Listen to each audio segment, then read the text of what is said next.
Nou vriende, dit is 'n voorreg om weer saam met u te kan wees so rondom die woord van die Here.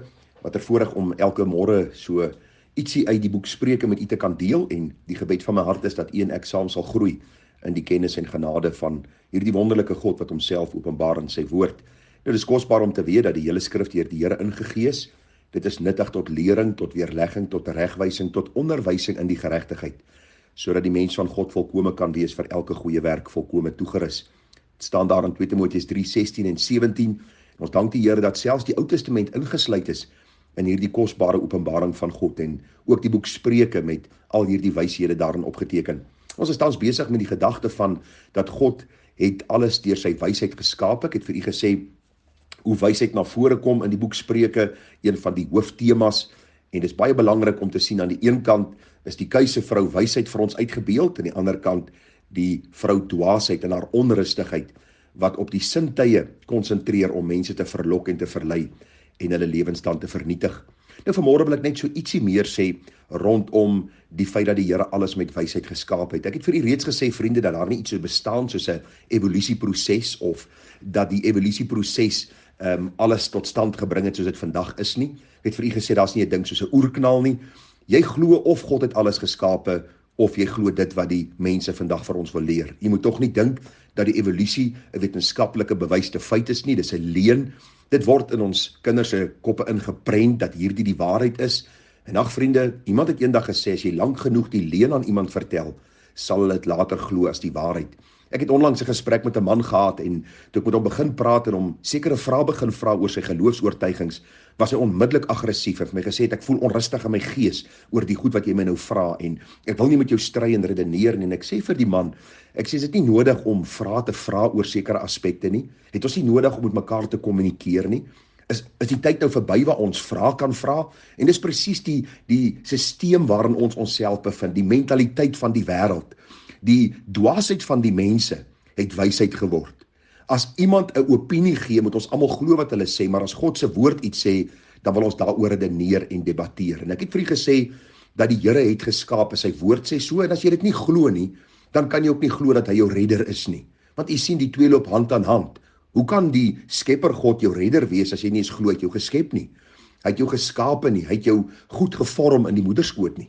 En daarom is dit belangrik dat ons vanmôre net bietjie gaan stil staan by die wysheid waarmee God ook die mens geskaap het. En u gaan sien hoe wonderlik God ons saamgestel het. En dan moet u en ek by een van twee keuses uitkom. Of hierdie God aanbid vir wie hy is, of hom verder verwerp en sê, ek wil met hierdie God niks te doen hê nie. Altwee hierdie besluite gaan in die ewigheid vir of teen u tel.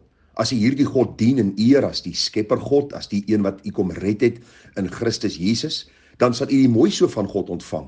As u hom bly verwerp en glo aan u eie gedagtes en idees en mense se opinies, sal u ook van hierdie God eendag hoor gaan weg. Ek het jou nooit geken nie. Nou in Spreuke, die 8ste hoofstuk vanaf vers 22, het ons al reeds bietjie met u gepraat oor die wysheid waarmee God geskaap het.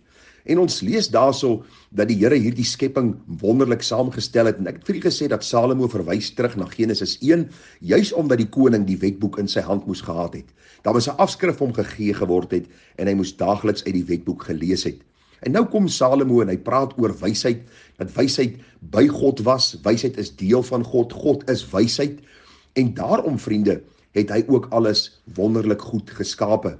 Salomo praat van daar in vers 27 van Spreuke 8, toe hy die hemele berei het, was ek daar, toe hy 'n kring afgetrek het op die oppervlakte van die watervloed, toe hy die wolke daarbo bevestig het. Vers 29 sê, toe hy vir die see sy grens gestel het. Vers 30, toe was ek 'n kunstenaar naas hom, ek was dag vir dag vol verlustiging, en het gespeel voor sy aangesig.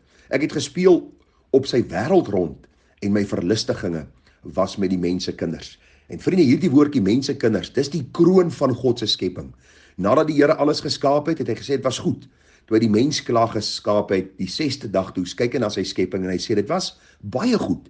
En daarom moet ons net vanmôre so 'n bietjie kyk na die mensekinders.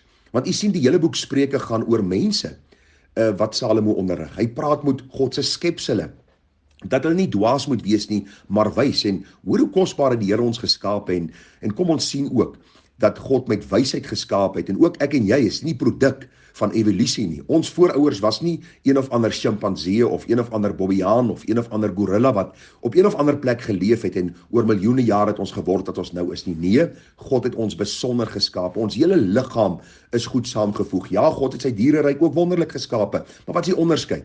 Vriende, ons het die vermoë om tussen reg en verkeerd te besluit. Ons werk nie volgens ons instinkte nie. Ons het daardie wonderlike vermoë om 'n keuse te maak. Ons het 'n wonderlike vermoë om te sien en te beleef wat God se goedheid in Christus vir ons is, anders as wat die diereryk is. Maar ook wat die menslike liggaam aanbetref, hoor wat sê die Bybel vir ons, hoe het die Here die mense kinders saamgestel. Nou gaan vir julle 'n paar aspekte net uitlig. Daar is baie meer en dis 'n geweldige komplekse studie. Maar as ons kyk na die mens se liggaam, dan sien ons daar in Psalm 139, dat die psalmdigter skryf, hy sê, want U het my niere gevorm, my in my moeder se skoot geweef. Luister, nie een van ons is die produk van kans nie. Jy was nie 'n glips of 'n ongeluk nie.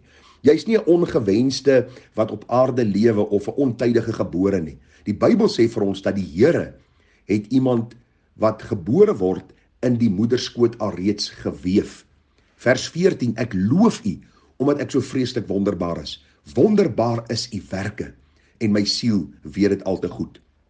Vers 15, my gebeente was vir U nie verborge, toe ek in die geheim gemaak is nie, kunstig geweef in die dieptes van die aarde. U oë het my ongevormde klomp gesien, en in die boek is hulle almal opgeskrywe, daar dat alles bepaal was, toe nog geen een van hulle daar was nie. Hoe kosbaar is dan vir my U gedagtes, o God, hoe geweldig is hulle volle som nie. En ag vriende, kom ons kyk gou die wysheid waarmee die Here die mens geskaap het. Nou die slim mense sê vir ons dat die mens se hart klop so 103.689 keer in 24 uur. En ek het so daaraan gedink, ek wat nou die hartkwessie het, kan agterkom, daar is nie iets wat goed is by my hart nie. Ek voel dit in my hele liggaam. Waarom? Want die Here het die hart saamgestel om op 'n bepaalde manier te klop en te funksioneer, om die hele liggaam te bedien met bloed en met suurstof. En daarom is dit belangrik dat ons ook sal sien, wanneer siekte inkom, is daar ook hierdie abnormaliteit, en ons besef dan hoe wonderlik God ons geskaap het, met wysheid vir 'n bepaalde doel en rede. Nou die slim mense sê jou bloed beweeg 'n afstand van 268 miljoen kilometers in 24 uur. Nou vriende, vir my verstand is dit amper onverstaanbaar. Hulle sê jou niere filtreer so 180 liter vloeistof elke 24 uur. Jy haal 23.040 keer asem in 24 uur. Die normale mens eet so tussen 1.4 en 2.3 kilogram kos per dag. Nou ek dink mans is seker bietjie meer as die vroue. En ons kan ook seker nie altyd sê nie, maar ja, jou liggaam behou 'n konstante temperatuur van 37.2 grade. As hierdie temperatuur begin wissel, begin jy siek voel. Die Here het dit so gemaak dat ons onmiddellik kan agterkom iets is nie lekker nie. Jy beweeg en gebruik so 700 spiere per dag, noodsaaklik dat jou spiere geoefen sal word, dat dit soepel kan bly, dat jou liggaam gesond kan wees. Nou, die slim mense sê ons gebruik plus minus 7 miljoen breinselle per dag. En tog bly ons verstand aanhou funksioneer. Die impulse van jou brein na jou liggaam trek teen 100 meter per sekonde. Daarom, as jy in 'n warm plaas raak, is daar onmiddellik hierdie sein wat aan jou brein gestuur word, wat sê, trek jou hand weg, hier is pyn, dit maak seer. Hulle sê elke kubieke millimeter bloed bevat 6000 witbloedliggaampies wat infeksie teenwerk, en 4 tot 5 miljoen rooi bloedliggaampies wat suurstof van die longe na die liggaam vervoer. Dis net so ietsie, vriende, om vir u te sê hoe wonderlik God ons geskaap het. Ons was nie net die produk van kans nie. Hy het ons met wysheid geskape. En dan bo alles, vriende, sê die Bybel, die Here die asem van die lewe in ons neuse geblaas. So het ons 'n lewende siel geword. Daarom is ons verantwoordbare wesens. Daarom gaan ons eendag rekenskap gee. Nooit lees ons in die Bybel dat die Here van diere rekenskap gaan vra nie. Hy gaan nie van 'n chimpansee of 'n aap of 'n bobbejaan of iets vra om eendag rekenskap te gee van sy lewe, van 'n leeu of van 'n bok of enige iets nie. Hy gaan van mense kinders, u en ek, die kroon van sy skepping, rekenskap vra. Waarom? Want hy het ons met wysheid geskape. Hy het ons geskaap om op 'n bepaalde manier te funksioneer, en dan het hy ons 'n verstand gegee om te verstaan. En daarom roep wysheid in die boek Spreuke uit. Julle eenvoudiges, kom en kom luister. Kom luister na wat God sê. En ons gaan môre 'n bietjie praat oor die tafel wat wysheid gedek het. En waarom wysheid ons nooi? Waarom God ons deur sy wysheid nooi om dan insig te verkry?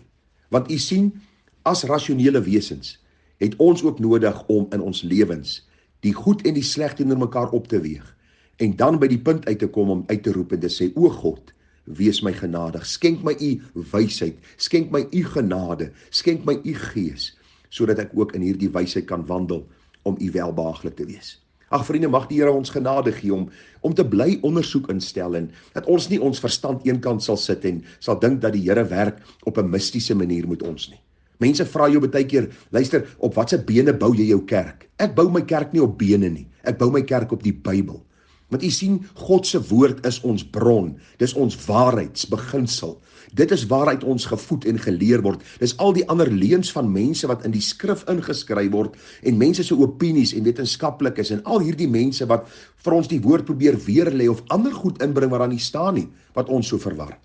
Daarom bid ek dat jy sal sien, God het jou met wysheid geskape met die doel om nie net jou liggaam nie, maar ook jou verstand te gebruik om sy woord te bestudeer en by wysheid uit te kom en te vra, Here, leer my om u te dien, om u te vrees en om weg te vlug van die sonde. Mag die Here ons genade gee en môre gaan ons bietjie kyk na hoe wysheid haar tafel gedek het en wat dit behels en waarom baie mense wegsink in hulle sonde en waarom hulle wegsink in hulle ellende omdat hulle wysheid en die waarheid van God se woord verontagsaam. Groete vir u, mooi dag verder daarna.